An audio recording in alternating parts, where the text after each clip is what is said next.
What's up guys, Jake here with JakesGotHerps, not to be confused with herpes. Herpes is nasty. In this video I'm showing you guys my rough green snake.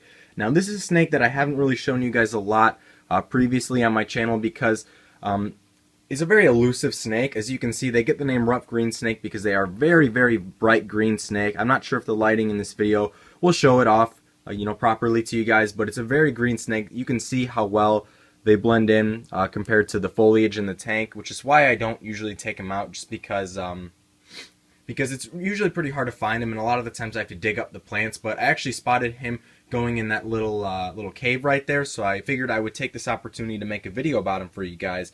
Now, for those of you that don't know, rough green snakes are a pretty cool snake because they don't typically eat rodents of any sort. In the wild, they mainly feed on insects and small amphibians. So in captivity, you can feed them, mainly the diet of like a leopard gecko or something. Crickets and mealworms is, what they typically consume in captivity, which makes them a really easy snake to take care of. And not usually a snake I would recommend for handling, though. If you're really looking for a snake that doesn't eat, rodents of any sort, I'd recommend like a garter snake. I feel like those are usually a little bit better for handling. These guys are pretty flighty. They don't usually like to be handled too much, although if you handle them really gently, I'm sure you could work with them to the point that they would want to be handled. And I'm trying to get this camera to focus. It's a little bit difficult to focus. I want to get his head for you guys because it's a really cool looking snake, but I don't know how well that's going to work. And another reason I don't typically handle this guy is because rough green snakes, especially, they don't bite because, as you can see, their heads are very small.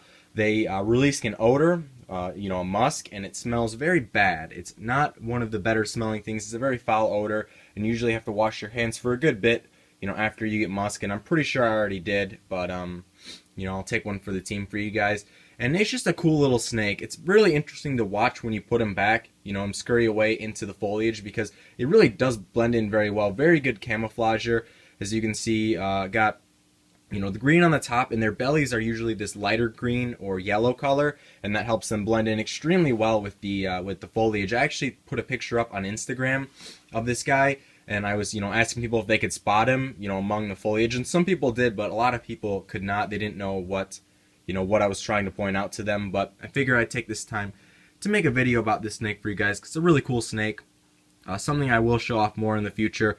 If I can get some clips of him eating, crickets, that would be really cool. But I'm not sure how well that'll work. Maybe I'll try and put him in, a separate tub and see if he'll eat. I'm not sure how well that'll work because, like I said, not, the calmest snake in the world. Typically pretty flighty. I've been handling this guy for about 10 minutes, and now he's just begun to calm down. But yeah, and so this is the snake. His enclosure is, I don't know what I'd call it. Maybe like 10 or 15 gallon high. It is a taller enclosure. One, because I like having the live plants, and to have the live plants, I have a what do you call it? A drainage layer in the bottom of those clay balls.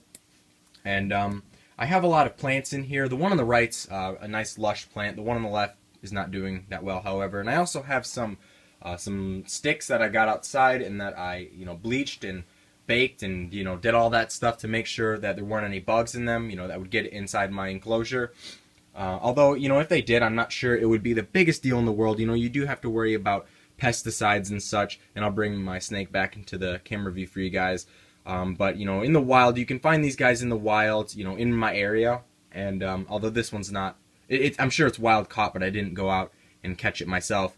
But I'm sure it would just consume the bugs in the enclosure. But that's not something I really want to have to worry about too much.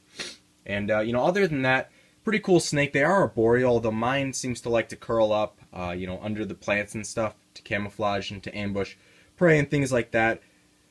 But, other than that stuff, a pretty cool snake. If you guys are looking for something interesting to keep, this might be something for you to look into. Like I said, not the best handling snakes in the world. They are very inexpensive, though. I think this was like a $5 or $10 snake, and they're just really cool animals. Very hardy as well. This snake has gone through a lot, and pretty long living snake, so far for me, and doing very well, thriving. And so maybe that's something you guys could look into. If you guys want, I can do a care video for these guys if you would like. And now I'm just gonna go ahead and put him back. Just take this. I'll try and get him, scurrying away, because it is pretty cool watching him, go away and hide, and how quickly he can get into those plants and camouflage, because they are a very fast snake as well. So let's just lift this up. Hopefully that's enough light, and I'll put him back.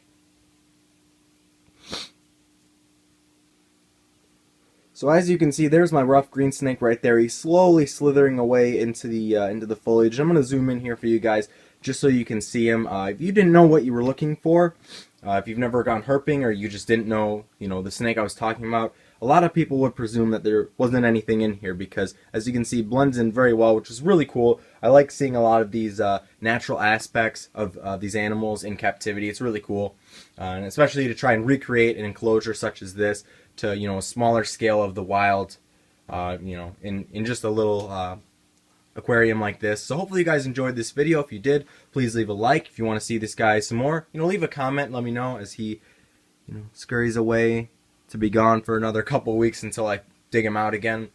And hopefully you guys enjoyed, and I will see you guys later. Peace. Get the piece in there. There we go.